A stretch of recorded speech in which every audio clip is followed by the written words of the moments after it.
안녕하세요. 힘들고 어려운 수행평가, 조금 더 도전 정신을 가지고 인센티브를 노려보는 것은 어떨까요? 본 영상에서는 수행평가로 공모전을 준비해 교수학습 평가, 수상이 3마리 토끼를 잡은 사례를 보여드리도록 하겠습니다. 교내에서 실시하는 수행평가 결과물로 교내에서 중복해서 시상하는 것은 절대 안 되지만 교내에서 수행평가를 마친 결과물을 교회의 공모전에 출품하는 것은 크게 문제가 되지 않습니다.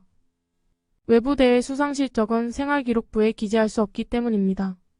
물론 교사 입장에서는 아이들을 지도하고 평가하는 것도 힘든데 어떻게 공모전 지도까지 하라는 것이냐.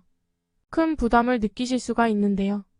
교과의 특성에 따라서 공모전의 성격에 따라서 공모전 요강 검색을 하고 아이들에게 공모전 요강에 맞게 작품을 제작하도록 주제, 규격, 마감기일을 제대로 안내하는 수고로움만 감수한다면 그 다음부터는 교사가 크게 부담을 가질 것이 없이 평소 수행평가를 지도하던 대로 수업을 하시면 됩니다. 아이들 중에 몇 명은 평가에서 좋은 점수를 받기 위해 공모전을 출품해도 될 정도로 뛰어난 작품을 제작하기도 합니다. 만약 공모전에서 교내 출품자가 아무도 수상하지 못하더라도 수행평가를 위해 작품을 제작한 것이기 때문에 크게 손해볼 것이 없습니다. 그럼 수행평가를 공모전에 출품한 사례를 보여드리겠습니다. 첫 번째, 나는 누구인가를 주제로 모든별 영상을 찍어 30초 영화제에서 성인들을 이기고 본선 진출 후 최종 장려상 후보가 된 중학생들의 작품입니다. 당시 상금은 50만 원이었고 시상식이 제주도라 수상을 포기했었습니다.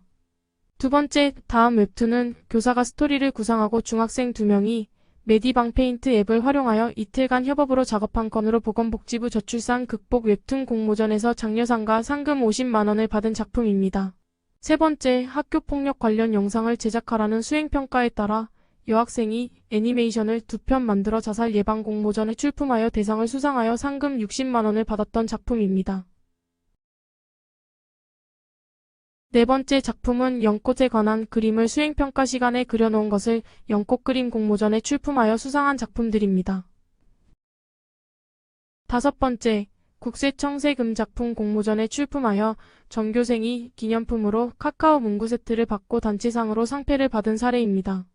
국세청세금 공모전은 100명 이상 응모하는 학교에는 상패를 지급합니다. 이렇게 큰 상을 받지 못하더라도 참가자 전원의 기념품이나 참가상을 주는 공모전을 노려본다면 더욱 학교 교육 현장에서 진행하기에 적합할 것 같습니다. 여섯 번째, 다음은 수업 시간에 수행평가로 아이들이 제출한 작품을 교육자료로 만들어 문화재청 교육자료 공모에 제출하여 상금 100만 원을 받은 사례입니다. 이와 같이 지도교사에게 인센티브를 주는 경우도 많으니 한번 도전해보세요. 그렇다면 이러한 공모전에 관한 정보를 어떻게 얻을까요? 첫 번째로 업무관리 시스템 공람 문서입니다.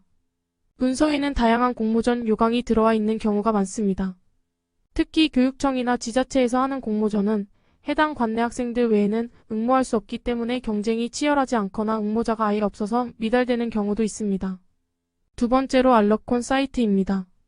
세 번째로 더 콘테스트 사이트입니다.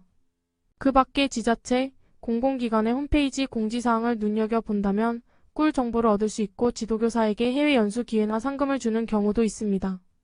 힘들고 어려운 수행평가 이렇게 공모전이라는 목표를 가지고 열심히 노력하다 보면 큰 상금이나 기념품을 받을 수도 있고 교사와 학생들에게 평생에 잊지 못할 추억이 될 것입니다. 공모전이 꼭 미술 분야만 있는 것이 아니고 글쓰기나 영상, 노래 등 다양한 분야와 주제가 있기 때문에 국어, 사회, 도덕, 역사 등 전 교과에서 수행평가로 시행할 수 있습니다. 실제로 현직 국어교사 중에서도 알러콘 사이트에서 있는 다양한 편지쓰기 대회에 학생들을 출전시켜 상금을 받은 사례도 있습니다. 영상을 시청해주셔서 감사합니다.